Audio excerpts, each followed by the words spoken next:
Hey guys, story time, I guess part two. So yesterday I got to talking about my accident and everything that transpired during that time. So I'm going to continue today with after all that happened. It'll be 9 years, June 15th, since the accident. So about 2 years after the accident, I lost my mom. That was really hard, losing her during the accident and trying to recover. I love my mom so much and I miss her so much. But 2 years after that, I lost my grandfather. He had COPD and he died at home around all of us, all the family. And then COVID happened. And my mom's sister, who lived with me, my parents, my whole life, my Aunt Alice got COVID. And she got put in the hospital, got put on a ventilator, and she never got off of it. She passed away within a couple of days. So that was my mom's sister, passed away. Sorry, that was my dog. My aunt passed away, and then literally 2 years, let me shut this door. Okay. 2 years after my Aunt Alice passed away, my dad,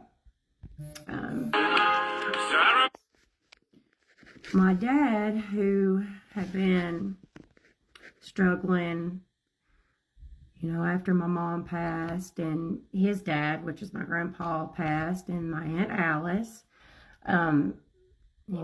he got really sick. He couldn't walk anymore. He lost all the circulation in his legs. He had a lot of health issues, I should say. And then after losing all these people, he got sick. He got COVID, and he had a heart attack one day. And I got a phone call from my brother saying, "Sis, they're rushing Dad to the hospital. He had a heart attack. Not responsive. You need to get to the hospital." So I rushed to the hospital, and he was just not responsive. He had a seizure on the way to the hospital, and so they said, "We need to intubate him." I did not want to do that. Going by what happened with my aunt, I knew what could happen, when you get put on a ventilator like that. And I did not want to do it.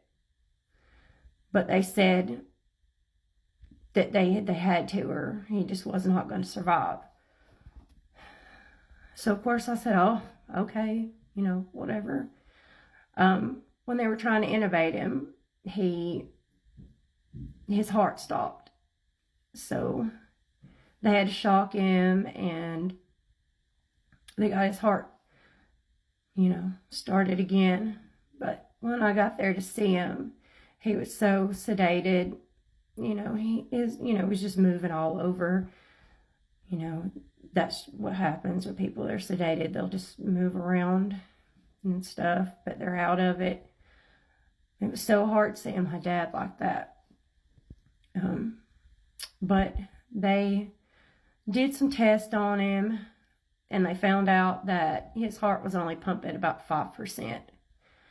And they ran the dye through him, and it stopped about at his waist. And, that just meant that, he wasn't getting any circulation to his legs. And so they told me that, he had lost both of his pinky toes due to that circulation, and they were totally black. And my dad didn't tell me any of this. So I was learning all these things, you know, and it was so hard. I was so devastated knowing that, you know, this could be it. You know, I could lose my dad. Well, a day or so passed, and he started doing a little bit better. And they said, okay, well, we're going to try to, you know, take him off the sedation, the induced coma, and see how he does. So they woke him up, you know, he's still intubated and all that. And he did good. And then a few days later, they decide they're going to try to take the ventilation system out. And he did good. He was talking, all the things. He actually got up and sat in a chair. And I was so happy that, you know, I was able to talk to him again and all that. But he was in there for a couple of weeks and said that they had to move him to a more, that he could stay, you know, longer at a different hospital. So they took him to Erlanger. He made the trip, and we went up there to see him, and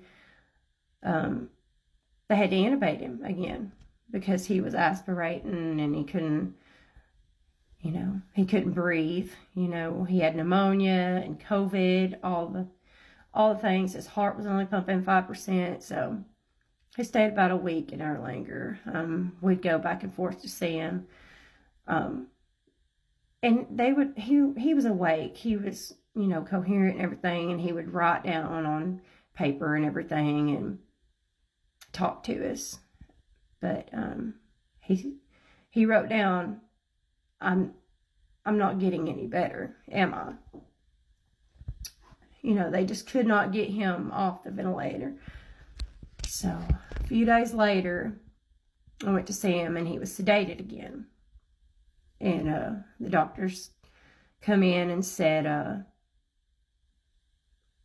we don't think he will be able to, even if he gets off the sedation and all that, we don't think that he'll ever be able to come off the ventilator. He's just too weak. You know, he can't breathe very well.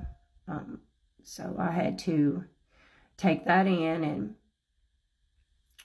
I think, you know, within hours after I had left, they had called and said that, you know, his kidneys were shutting down and all that.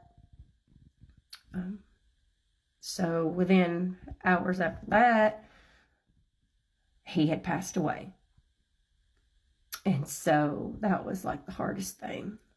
After losing all these people, and now my dad, you know, I was the biggest daddy's girl ever. And so losing my dad and, you know, just going through so much loss, it's been so hard on me. And, you know, I'm 38 years old, and, you know, I have all these injuries from my car accident. You know, both my parents are gone. Everything that I've ever known was gone. It was just me and my brother.